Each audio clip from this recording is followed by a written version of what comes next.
Last night, on President Trump's orders, U.S. Central Command conducted a precision strike in the middle of the night against 3 nuclear facilities in Iran, Fordo, Natanz, and Esfahan, in order to destroy or severely degrade Iran's nuclear program. It was an incredible and overwhelming success.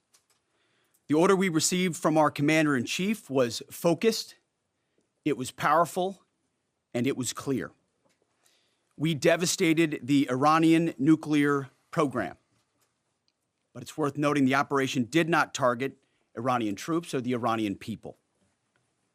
For the entirety of his time in office, President Trump has consistently stated for over 10 years that Iran must not get a nuclear weapon. Thanks to President Trump's bold and visionary leadership and his commitment to peace through strength, Iran's nuclear ambitions have been obliterated.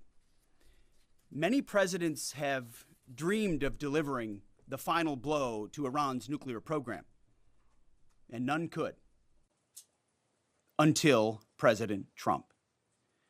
The operation President Trump planned was bold and it was brilliant, showing the world that American deterrence is back. When this president speaks, the world should listen. And the U.S. military, we can back it up. The most powerful military the world has ever known. No other country on planet Earth could have conducted the operation that the chairman is going to outline this morning. Not even close. When POTUS says 60 days that he seeks peace and negotiation, he means 60 days of peace and negotiation. Otherwise, that nuclear capability will not exist. He meant it. This is not the previous administration. The President Trump said no nukes. He seeks peace, and Iran should take that path. He sent out a truth last night saying this: any retaliation by Iran against the United States of America will be met with force far greater than what was witnessed tonight. Signed, the President of the United States, Donald J. Trump. Iran would be smart to heed those words. He's said it before, and he means it. Every American involved in this operation performed flawlessly. This is a plan that took months and weeks of positioning and preparation so that we could be ready when the President of the United States called. It took a great deal of precision. It involved misdirection and the highest of operational security. Our B-2s went in and out of these nuclear sites, in and out and back, without the world knowing at all. In that way, it was historic.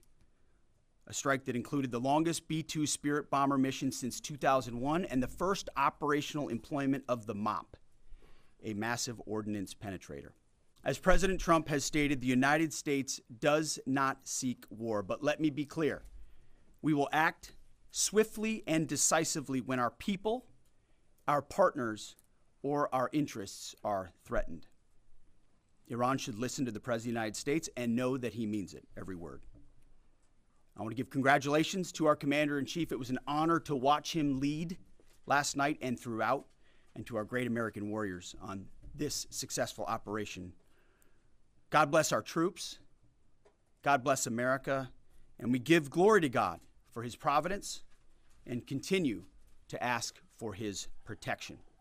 Last night, on the President's orders, U.S. Central Command, under the command of General Eric Kurilla, executed Operation Midnight Hammer, a deliberate and precise strike against 3 Iranian nuclear facilities. This was a complex and high-risk mission carried out with exceptional skill and discipline by our joint force. I want to thank every service member, planner, operator that made this mission possible. Their actions reflect the highest standards of the United States Armed Forces. This operation was designed to severely degrade Iran's nuclear weapons infrastructure. It was planned and executed across multiple domains and theaters with coordination that reflects our ability to project power globally with speed and precision at the time and place of our nation's choosing. This was a highly classified mission with very few people in Washington knowing the timing or nature of this plan. At midnight Friday into Saturday morning, a large B-2 strike package comprised of bombers launched from the continental United States. As part of the plan to maintain tactical surprise, part of the package proceeded to the west and into the Pacific as a decoy, a deception effort known only to an extremely small number of planners and key leaders here in Washington and in Tampa. The main strike package, comprised of 7 B-2 Spirit bombers, each with 2 crew members, proceeded quietly to the east with minimal communications. Throughout the 18-hour flight into the target area, the aircraft completed multiple in-flight refuelings. Once over land, the B-2s linked up with escort and support aircraft in a complex, tightly timed maneuver requiring exact synchronization across multiple platforms in a narrow piece of airspace, all done with minimal communications. This type of integration is exactly what our joint force does better than anyone else in the world. At approximately 5 p.m. Eastern Standard Time last night, and just prior to the strike package entering Iran, a U.S. submarine in the Central Command area of responsibility launched more than 24 Tomahawk land attack cruise missiles against key surface infrastructure targets at Isfahan. As the Operation Midnight Hammer strike package entered Iranian airspace, the U.S. employed several deception tactics, including decoys, as the 4th and 5th generation aircraft pushed out in front of the strike package at high altitude and high speed, sweeping in front of the package for enemy fighters and surface-to-air missile threats.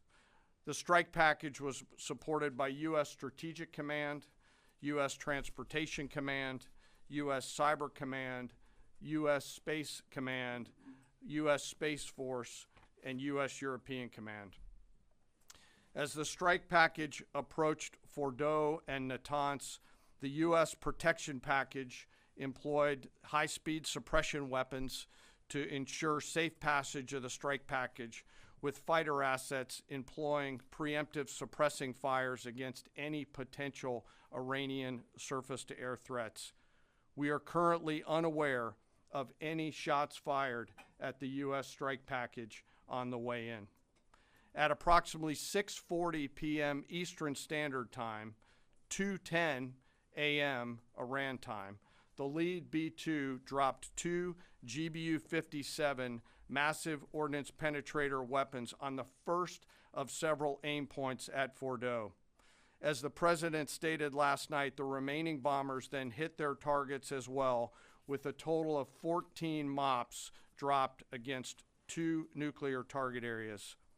All 3 Iranian nuclear infrastructure targets were struck between 6:40 p.m. and 7:05 p.m. Eastern Time. Again, that's about 2:10 in the morning local time in Iran, with the Tomahawk missiles being the last to strike at Isfahan to ensure we retain the element of surprise throughout the operation. Following weapons release, the Midnight Hammer strike package exited Iranian airspace and the package began its return home. We are unaware of any shots fired at the package on the way out. Iran's fighters did not fly, and it appears that Iran's surface-to-air missile systems did not see us. Throughout the mission, we retained the element of surprise. In total, U.S. forces employed approximately 75 precision-guided weapons during this operation. This included, as the President stated last night, 14 30,000-pound GBU-57 massive ordnance penetrators, marking the first ever operational use of this weapon. I know that battle damage is of great interest. Final battle damage will take some time, but initial battle damage assessments indicate that all 3 sites sustained extremely severe damage and destruction. More than 125 U.S. aircraft participated in this mission, including B-2 stealth bombers, multiple flights of fourth and fifth generation fighters, dozens and dozens of air refueling tankers, a guided missile submarine, and a full array of intelligence, surveillance, and reconnaissance aircraft, as well as hundreds of maintenance and operational professionals. As the Secretary said, this was the largest B-2 operational strike in U.S. history and the second longest B-2 mission ever flown, exceeded only by those in the days following 9/11. This mission demonstrates the unmatched reach, coordination, and capability of the United States military. In just a matter of weeks, this went from strategic planning to global execution. This operation underscores the unmatched capabilities and global reach of the United States military. As the President clearly said last night, no other military in the world could have done this.